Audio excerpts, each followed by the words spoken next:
ہمیشہ کی طرح نہیں، بیچ میں کبھی کبھی نا چیٹنگ کر جاتے ہیں ہمارے دوست جو ہیں وہ. حشام الہی السلام علیکم بھائی. وعلیکم السلام. چیٹنگ کا لفظ ٹھیک ہے نا، کبھی کبھی بیچ میں آپ کر جاتے ہیں مصروفیت کی وجہ سے مجھے بالکل اندازہ ہے. صحابی ہونا اچھی بات ہے، یار غار ہونا ایک الگ بات ہے، لیکن یہ خصوصیت مجھے لگتا ہے سب سے بالا ہے. بسم اللہ الرحمن الرحیم. بلال بھائی، پہلی بات تو آپ کی بات کو آگے بڑھاؤں گا کہ نبی کریم صلی اللہ علیہ وسلم نے ان کو ایک لقب عتیق بھی پھر دیا. عتیق جو آپ نے بات کی، یہی عتیق سے مراد آزاد کردہ.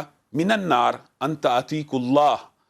اللہ کے نبی نے حضرت ابو بکر کو کہا کہ آپ کو آگ سے نجات مل گئی، جیسے کہ آپ نے بیان کیا. دوسری بات جو آپ کہہ رہے ہیں کہ یہ حضرت ابو بکر کے ساتھ کیا ایسا تعلق تھا جو دوسروں سے ممتاز ہے، تو نبی کریم صلی اللہ علیہ وسلم کا آخری وقت ہے، اور نبی کریم صلی اللہ علیہ وسلم نے خود فرمایا اے لوگو میری بات سنو. کس کی فضائل بیان کرنے لے حضرت ابو بکر. اگر مجھے اختیار ہوتا کہ میں کسی کو خلیل چنتا تو ابو بکر کو چنتا، لیکن یہ اختیار چونکہ اللہ نے میرا اور اپنے ساتھ خاص کر دیا ہے، اس لیے. اچھا یہ بات میں آپ کو ایک بات بتلاؤں.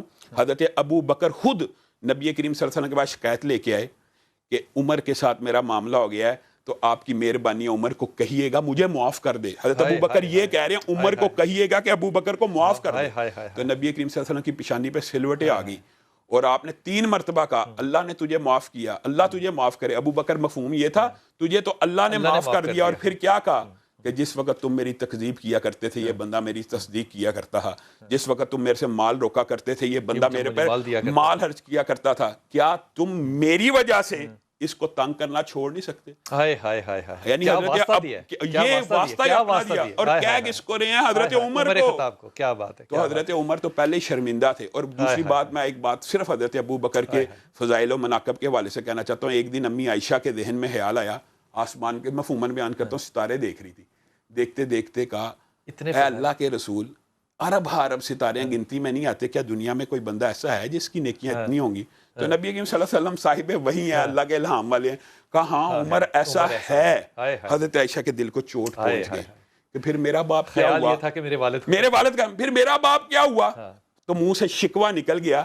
تو حضرت ابو بکر کا تو نبی کریم صلی اللہ علیہ وسلم کی بات لرزنا شروع ہو گئی. اور کیا کہا عائشہ، ابو بکر نے جو رات میرے ساتھ غار ثور میں گزاری ہے، آپ کو پتہ نا وہ سارا واقعہ، ٹاکیاں دے رہے ہیں، ایک جگہ ٹاکی کی گنجائش نہیں تھی، اپنی ایڑی رکھ دی.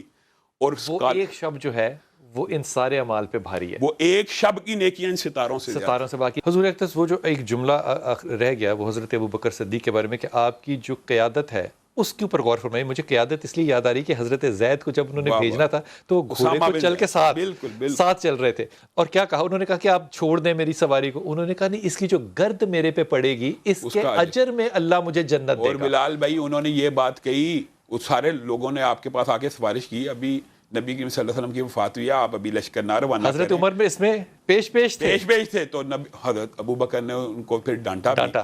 اور دوسری بات انہوں نے کہی رسول اللہ صلی اللہ علیہ وسلم جو فیصلہ کر گئے ہیں تو سمجھتا ابو بکر اس کو معطل کر دے گا، ابو بکر اس کو منسوخ کر دے گا. یہی وجہ بلال بھائی کہ نبی کریم صلی اللہ علیہ وسلم نے حضرت ابو بکر کے منہ پہ کہہ دیا تھا ایک مرتبہ. حضرت ابو بکر نے پوچھا کوئی دنیا میں ایسا ہوگا جس کو کل جنت کے 8 دروازوں سے بھی بلایا جائے گا؟ تو نبی کریم نے فرمایا تھا مجھے امید ہے ابو بکر تو انہی میں سے ہوگا. کیا بات ہے. کتنی اور عشرہ مبشرہ میں سے بھی ہیں. کیا بات ہے. اور میں آپ کو ایک بات بتاتا ہوں، حضرت ابو بکر کے جتنے فضائل و مناقب ہیں اس کے اندر ایک بات یہ بھی ہے کہ ایک عورت آئی نبی کریم صلی اللہ علیہ وسلم کے پاس، اور اللہ نے وحی کے ذریعے بتانا تھا. تو نبی کریم نے کہا تو اگلے سال آنا. تو اس نے کہا اگر اگلے سال آپ موجود نہ ہوئے تو میں کس کے پاس آؤں؟ تو نبی کریم نے کہا ابو بکر کے پاس آنا. اور جب کفار مکہ نے پوچھا تھا نا احد کے میدان کے اندر کہ محمد صلی اللہ علیہ وسلم زندہ ہیں، تو نبی کریم نے خاموش رکھا. تو دوسرا نام کس کا لیا تھا؟ کیا ابو بکر زندہ ہیں؟ پھر نام لیا عمر زندہ. یعنی ان کو بھی یہ ترتیب پتہ تھی کہ اگر دین کو سپورٹ اور سہارا دے سکتے ہیں نبی کریم صلی اللہ علیہ وسلم کے بعد تو حضرت ابو بکر دیں گے. اور انہوں نے دیا. حضرت ابو بکر نے اتنے مشکل حالات میں بلال بھائی دیکھیں نبی کریم نے ساری جنگیں لڑی، 250 کے قریب صحابہ شہید ہوئے. حضرت ابو بکر نے ایک جنگ لڑی ہے کس کے اوپر؟ ختم نبوت کے اوپر بس. اور یعنی جنگیں اس کے اندر 1400 صحابہ شہید ہوئے ایک جنگ کے اندر، اور حفاظ تھے. تو یہ حضرت ابو بکر کی شان اور فضائل اس قدر زیادہ ہیں. اچھا یہ دیکھیں پیدائش سے لے کے مجھے ان کی محبت میں نے ایک بڑی اچھی خوبصورت بات لگتی ہے. انہوں نے اپنی بیٹی سے کہا، حضرت عائشہ ہماری ماں سے کہا کہ مجھے برا لگتا ہے کہ میں رسول کو دیتا ہوں اور رسول لیتے ہیں.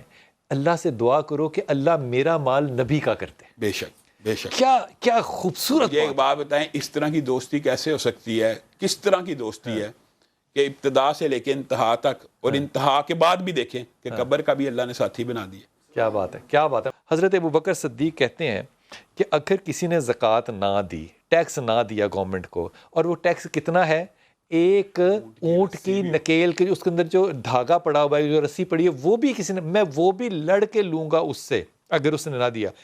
یہ مزاج کی سختی ہے یا قانون کی پاسداری؟ نبی کریم صلی اللہ علیہ وسلم نے فرمایا تھا میری امت کا سب سے نرم دل انسان، امت کے اوپر سب سے مشفق کون ہے؟ ابو بکر ہے. یہ مزاج کی سختی نہیں ہے، یہ اسلام کی بنیادی اکائیوں پہ حملہ تھا. نبی حضرت ابو بکر نے یہ جو فتویٰ دیا تھا نا کہ میں زکوٰۃ کے منکرین کے خلاف جہاد کروں گا، وہ کس بنیاد پہ دیا کہ تم سمجھتے ہو نماز اور زکوٰۃ میں فرق ہے؟